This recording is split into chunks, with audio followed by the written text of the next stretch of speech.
protège. Nous pouvons nous asseoir. Amen. Que Dieu vous bénisse.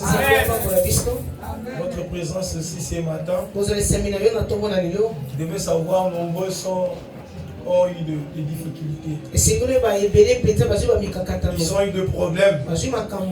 Mais notre Dieu, c'est lui qui nous a protégés cette nuit. Et c'est celui qui t'a choisi. Il a voulu qu'aujourd'hui, que nous vous appelons, n'est-ce pas, être vivants. Il a voulu qu'aujourd'hui, que vous soyez au milieu de ces peuples saints. Voilà, ça c'est la chose, le cadeau le plus beau que notre Dieu nous a donné ce matin. Nous rendons également grâce à Dieu pour son amour inconditionnel. Malgré les vents et marées, malgré les problèmes et les difficultés, mais Dieu nous protège, Dieu nous garde. Nous rendons aussi grâce à Dieu pour cette bonne santé qu'il nous a accordée. Nous devons savoir, nombreux à cause des maux de tête sont partis. Nombreux sont partis à cause des maux de dents. Mais malgré tout cela, Dieu t'a protégé. Dieu m'a protégé aussi. Voilà, nous sommes reconnaissants de tout ce qu'il est en train de faire. Alléluia. Voilà pourquoi nous pouvons lui acclamer.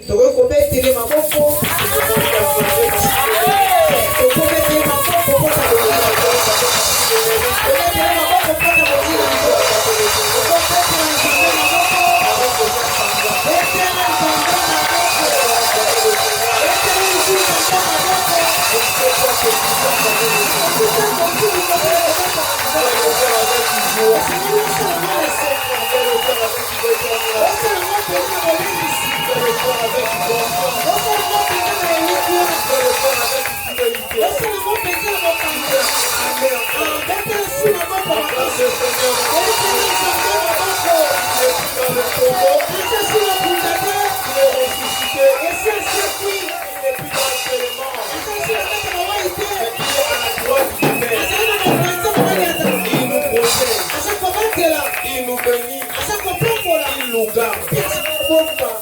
Alléluia. Amen. Que vos acclamations là soient une récompense au nom de Jésus. Amen. Amen. Maintenant nous pouvons entrer aux choses essentielles. Alors nous vous invitons de nous mettre debout et puis nous voulons lire la parole de Dieu dans 2 Rois.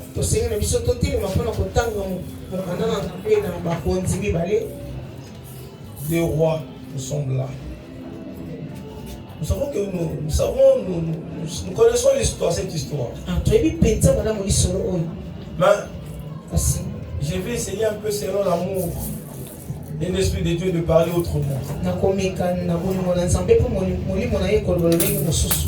Alléluia. Amen. Nous connaissons très bien cette histoire. Nous sommes dans 2 Rois chapitre 1. 2 Rois chapitre 2, pardon. 2 Rois chapitre 2. On va prendre verset 1 à 14. 2 Rois chapitre 2. 2 Rois chapitre 2. C'est ça, non? Verset 1 à 14. J'ai lu au nom de Jésus. La Bible dit ceci. Lorsque l'Éternel fit monter Élie au ciel dans un tourbillon, Élie partait de Gilgal avec Élisée. Élie dit à Élisée, reste ici et je t'ai pris, car l'Éternel m'envoie jusqu'à Bethel. Élisée répondit, l'Éternel est vivant et ton âme est vivante. Je ne te quitterai point. Et ils descendirent à Bethel. Verset 3. Les fils des prophètes qui étaient à Bethel sortirent vers Élisée et lui dirent: sais-tu que l'Éternel enlève aujourd'hui ton maître au-dessus de ta tête?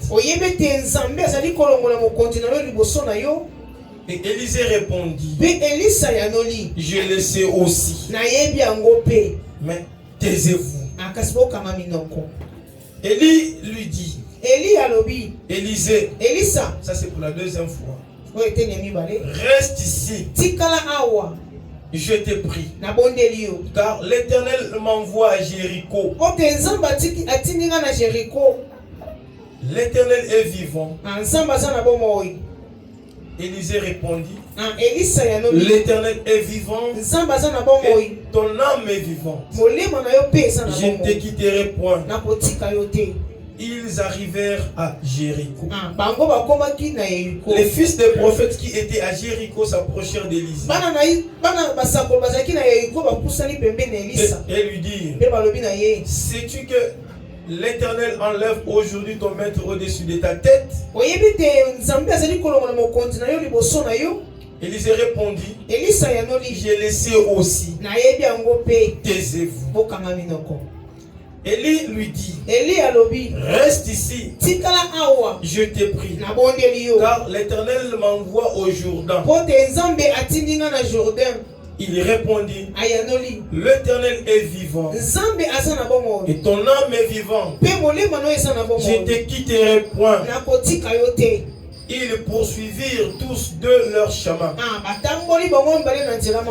50 hommes d'entre les fils des prophètes arrivèrent et s'arrêtèrent en distance vis-à-vis. Et eux deux s'arrêtèrent au bord du Jourdain. Alors Élie prit son manteau,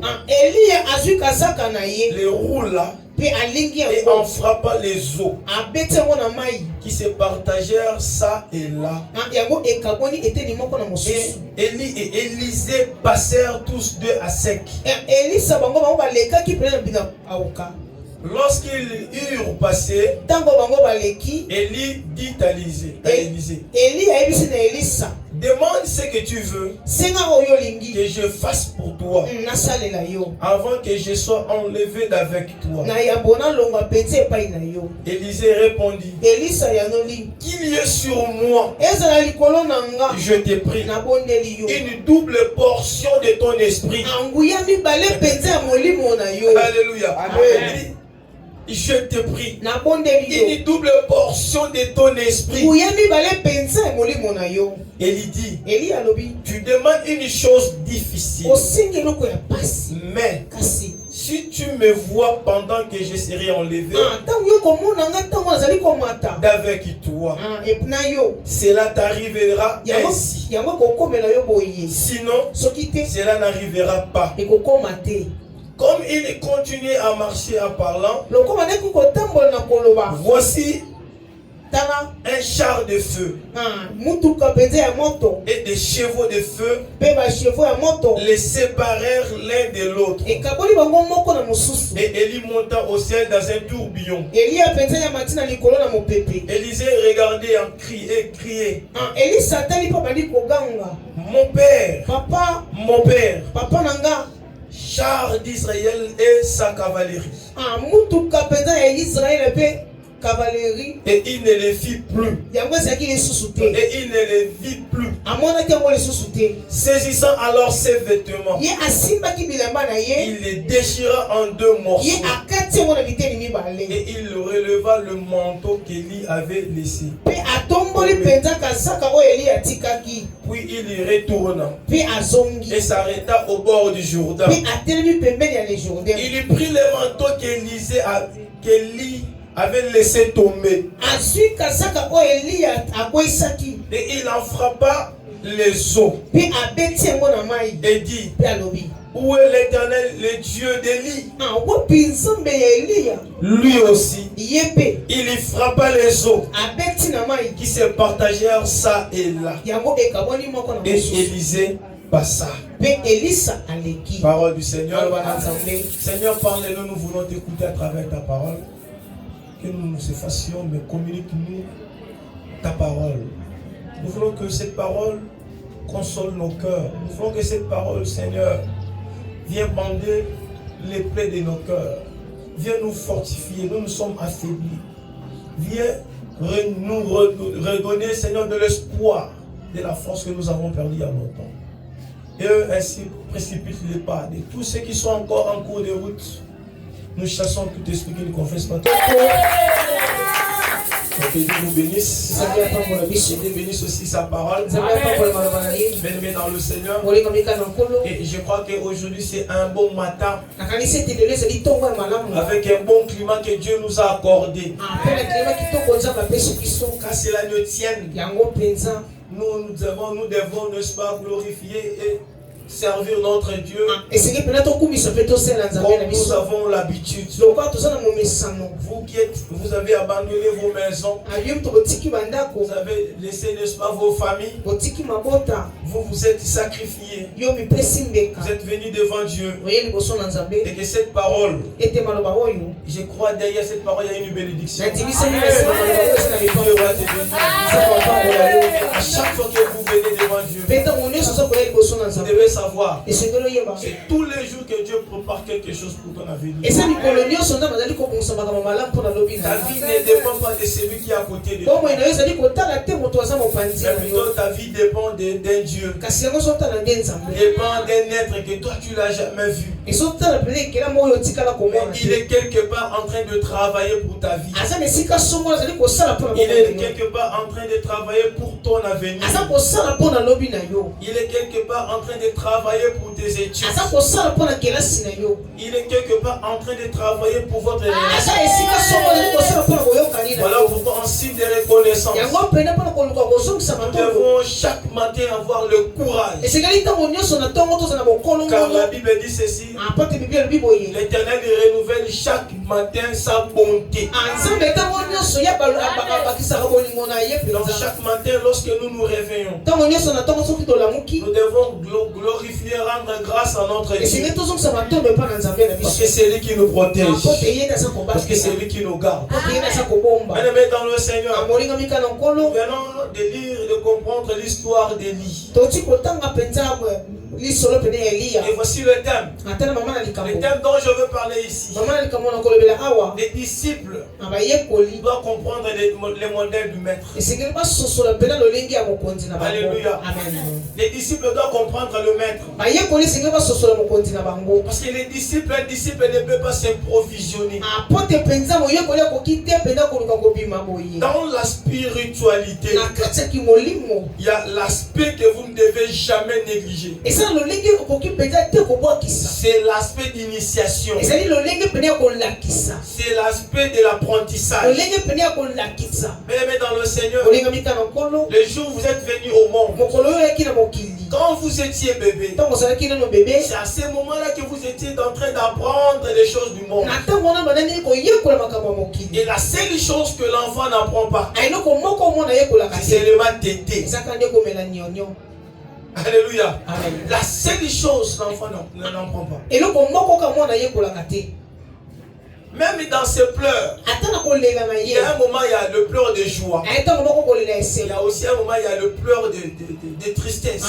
Mais la seule chose qu'on ne prend jamais un enfant, c'est comment t'aider. Mais tout l'enfant doit apprendre.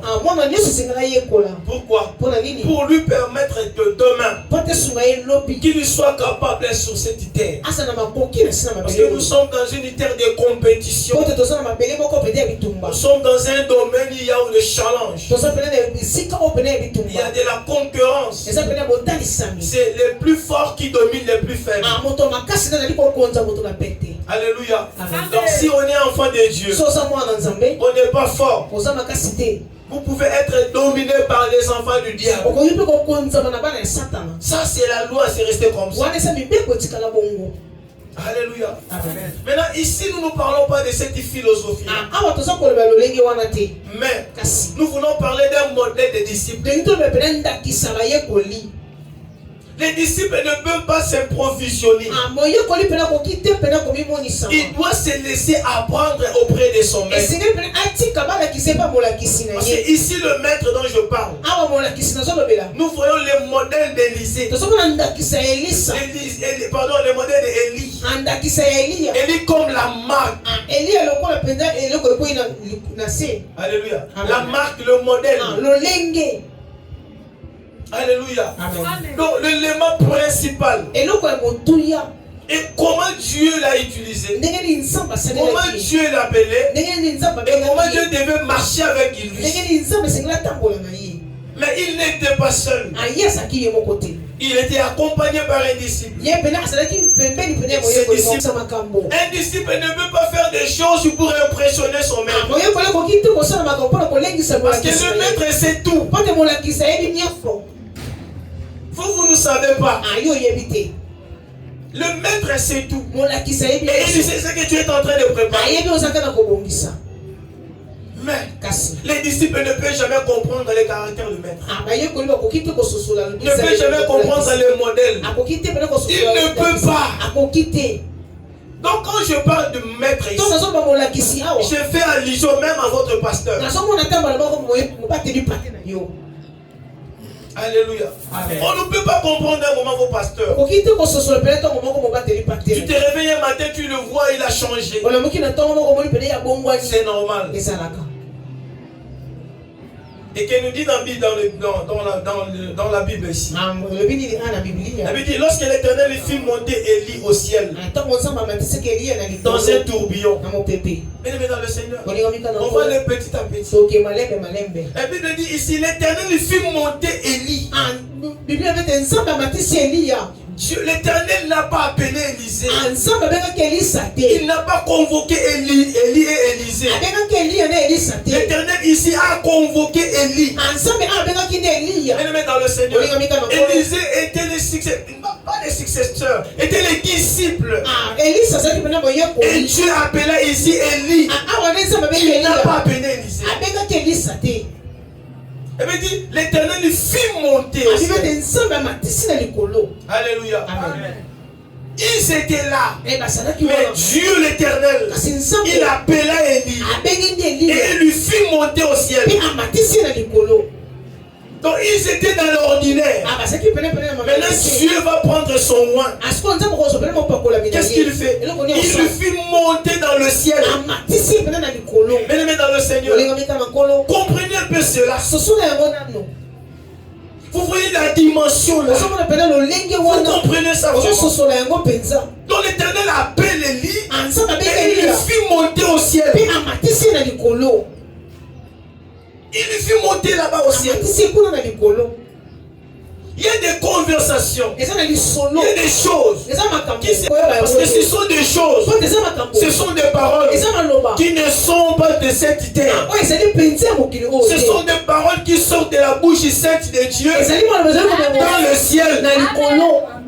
Mais pendant ce temps-là, les disciples sur la terre en train de faire des choses comme qu'ils veulent. C'est quoi le ciel? Alléluia.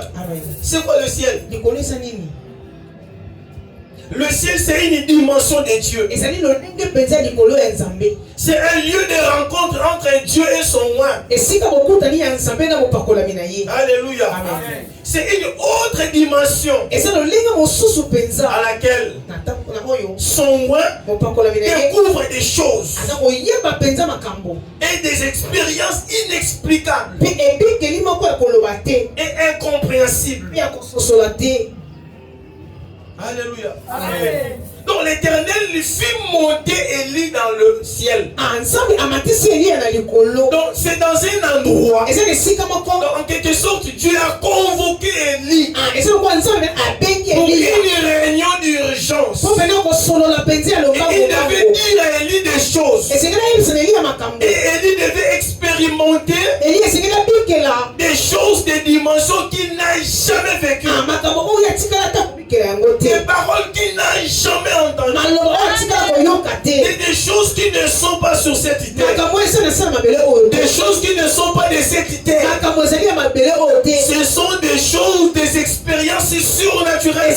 Et une convocation solennelle de Dieu. Et Dieu appelle lui-même Élie. C'est là au ciel. Et il arrange l'endroit. Et Élie est là. Face à Dieu. Il y a eu une conversation. Il y a eu un dialogue. Il y a eu un entretien. Et Dieu est en train de parler à Élie. Ah, je te donne ça. Tu feras ça. Et je t'ajoute ça. Pendant ce temps-là, Élie est resté sous la terre. Et il ne sait pas ce que le Père est en train d'expérimenter. Le Père expérimente des choses que les disciples ne peuvent jamais comprendre. Amen. Alléluia. Amen. Vos pasteurs ne sont pas vos amis.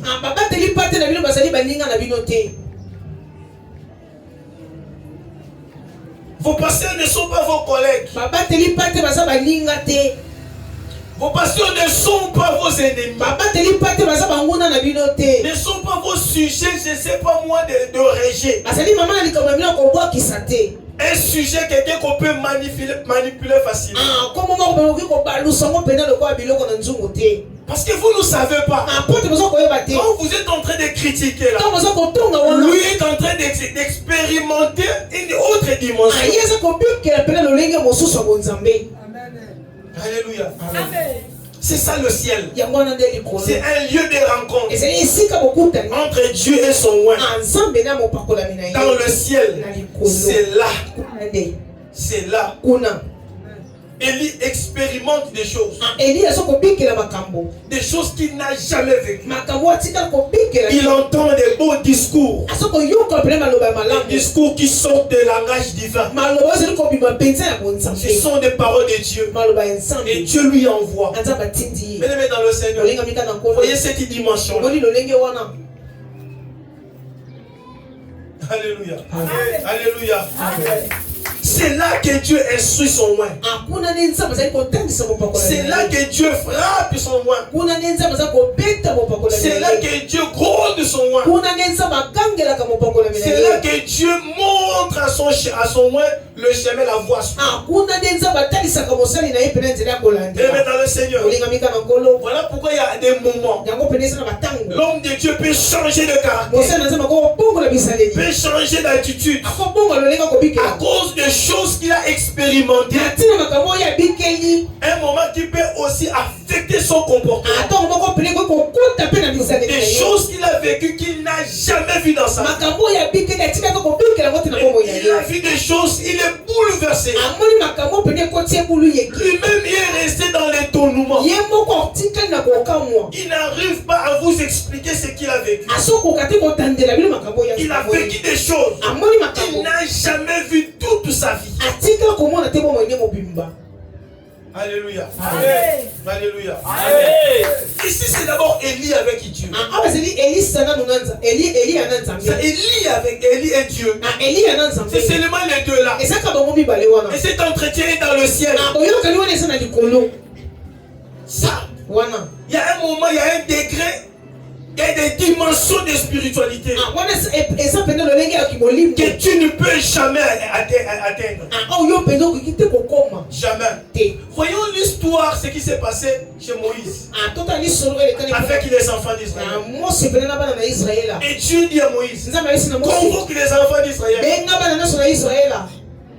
Et Moïse est venu, il a convoqué les enfants d'Israël. Et toutes les instructions que Dieu lui avait données. Et Moïse a aussi transmis aux enfants d'Israël. Les hommes, ne vous approchez pas de femmes pendant 3 jours. Abstenez-vous de péché pendant 3 jours. Purifiez-vous, sanctifiez-vous. Et le 3e jour, Dieu descendra. Alléluia. Et Dieu trace les limites. Par Moïse. Par Moïse. Alléluia. À travers Moïse, Dieu va utiliser Moïse. Et que Moïse va tracer maintenant des limites. Qu'est-ce qu'il fait? Il convoque les anciens enfants d'Israël.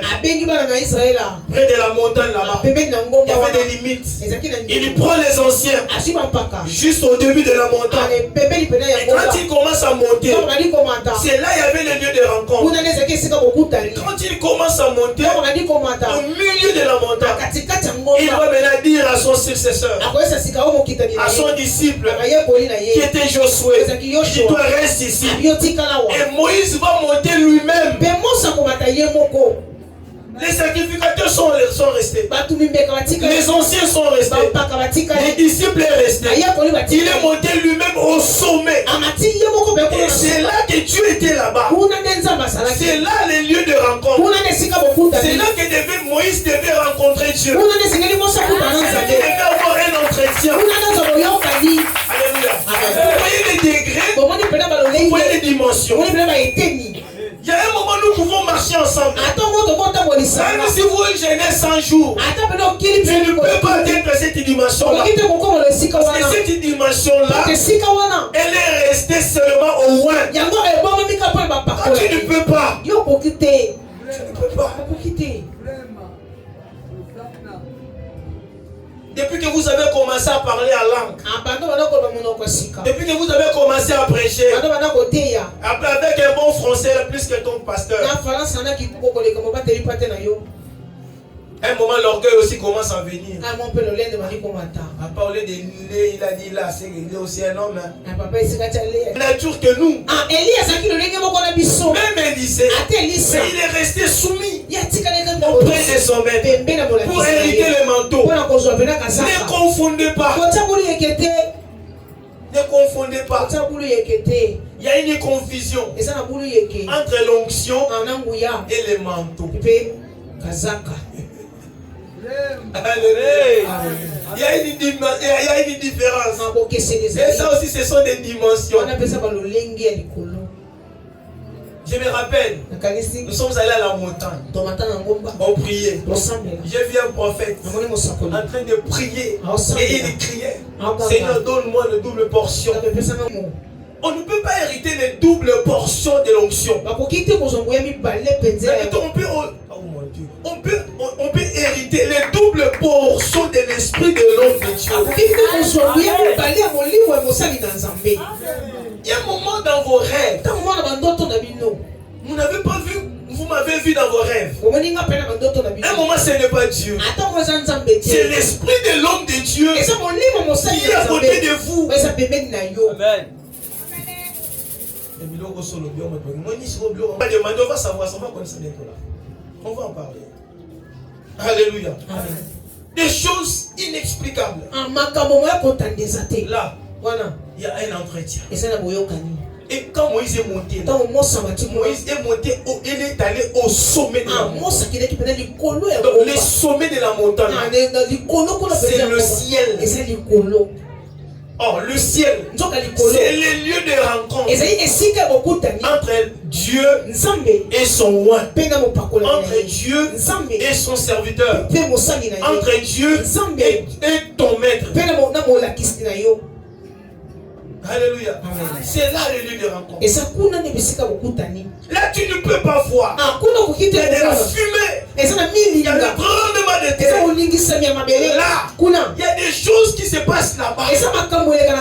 Des choses bizarres. On ne peut pas vous relater. C'est inexplicable. C'est incompréhensible. Alléluia. Amen. Alléluia. Amen. Maintenant, Élie dit à Élisée. Là, ils étaient à Gilgal. Il devait maintenant se rendre à Bethel. Parce qu'il a vu son disciple. Même dans le Seigneur. Combien de disciples? Combien de serviteurs? Combien des enfants de Dieu? Quand votre père monte, au lieu de rester concentré, au lieu de le soutenir, non, pour lui, c'est pour les disciples, c'est pour toi. Quand le père monte, il va voir des choses Il va expérimenter des choses. Ce ne sont pas de ces choses. Ces choses-là ne sont pas le ciel. Ce ne sont pas pour lui. Mais c'est pour toi. Alléluia. Amen. Alléluia. Amen. Et quand le père est descendu, là ils étaient à Gilgal. Il devait maintenant se rendre à Jéricho. Parce qu'Élisée devait monter. Parce qu'il était déjà au bout, à la fin de sa mission. Élevé dans le Seigneur. Ton pasteur ne sera pas éternel. Quand il vous parle, je ne serai jamais éternel. J'ai une courte période. Vous également. Profitons-en. Laissez-vous former. Laissez-vous être formé. Pour que demain, soit parallèle. Que demain, tu sois modèle. Pour refléter l'image de ton Pour refléter l'image de ton maître. Alléluia. Amen. Alléluia. Amen. Et quand il descend, Élie regarde Élisée. Il dit reste ici. L'Éternel m'envoie à Jérusalem. Élisée le regarde. Il dit l'Éternel est vivant. Ton âme est vivante. Je ne te quitterai point. Alléluia. Amen. L'Éternel est vivant. Ton âme est vivante. Vous voyez le langage des disciples. Il commence d'abord à élever Dieu, à faire montrer à son maître. Il y a un Dieu qui est vivant. Et il y a aussi ton âme qui est vivante aussi. Amen.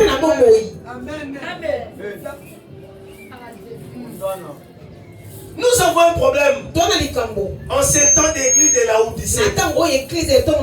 Les fidèles considèrent les hommes de Dieu comme les amis. Les langages religieux qui étaient puissants auparavant a perdu cette dimension de puissance. Et tout est devenu normal.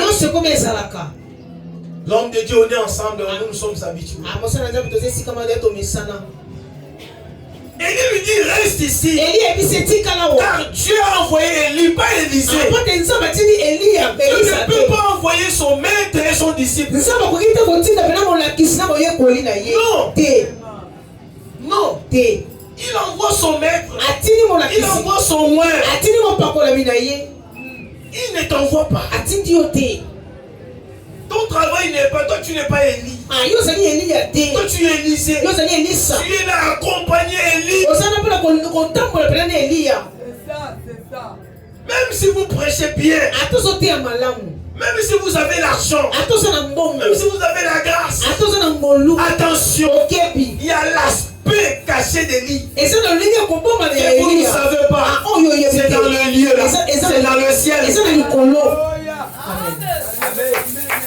Vous ne savez pas.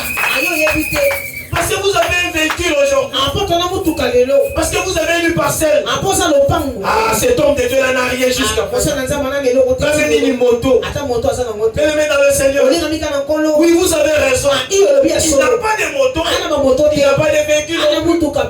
Il n'a pas de parcelle non plus. Mais attention. Il a un endroit que toi tu ne peux jamais arriver. Il lui dit reste ici. L'Éternel m'envoie. Pendant ce temps-là, Dieu savait aussi Élie était accompagné d'Élisée. Élie lui dit l'Éternel m'envoie. Élie n'a pas dit l'Éternel nous a envoyés. Il dit l'Éternel m'envoie à Bethel. Toi reste ici. Élisée dit non. L'Éternel est vivant. Ton âme est vivant. Si aujourd'hui vous entrez dans une église que vous constatez un fidèle dire à son pasteur comme ça, vous serez le premier à l'écriture. Ça c'est quelle église? Or c'est biblique. Or, c'est biblique. Et comment? Il dit, ton âme est vivante. Ici, ce n'est pas l'âme de l'Éternel. C'est l'âme d'Élie. Élie. Alléluia. L'âme, c'est la source d'émotion. C'est là il y a les sentiments. Il y a la joie. Il y a la tristesse. Il y a les douleurs. Quelle église? Bien-aimés dans le Seigneur, n'insultez même pas les kimbangistes parce que vous ne savez rien. Si c'est prosterne, ils ont raison. Oh, il est lobby, on fout comme un moutou, on fout comme un moutou. Il y a des mots maintenant, on fout comme un ensemble. Qu'est-ce que tu as?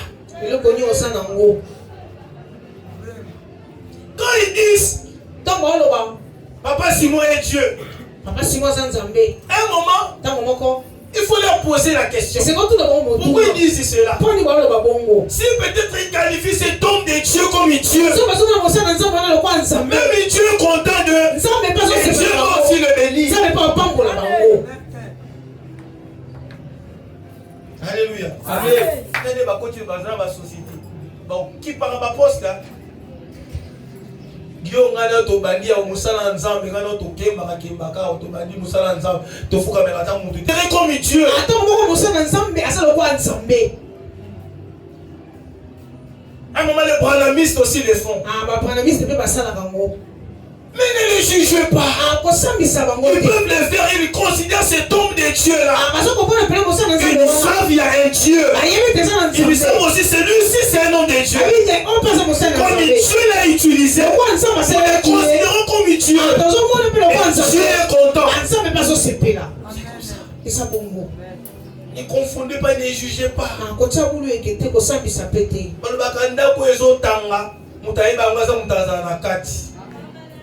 Vous ne savez pas. Quand on jugeait Élisée, il a dit à Élie, l'Éternel est vivant, ton âme est vivante. Jamais je ne te quitterai point. Élie le regarde. Il dit ok. Allez, marchons. Ils arrivent à Bethel. Ils ont fait ce qu'ils pouvaient faire. Élie a fait ce que Dieu lui avait envoyé. À la fin, et l'Éternel a parlé encore. Il va maintenant à Jéricho. Il tourne. Il dit Élisée, l'Éternel m'envoie encore à Jéricho. Toi reste ici à Jéricho. Élisée tourne. Il dit non. L'Éternel est vivant. Ton âme est vivant. C'est-à-dire tes sentiments sont vivants. Tes émotions sont vivantes. Jamais. Je ne te quitterai pas.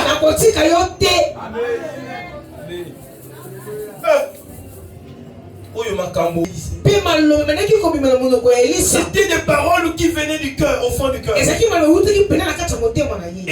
le regarda.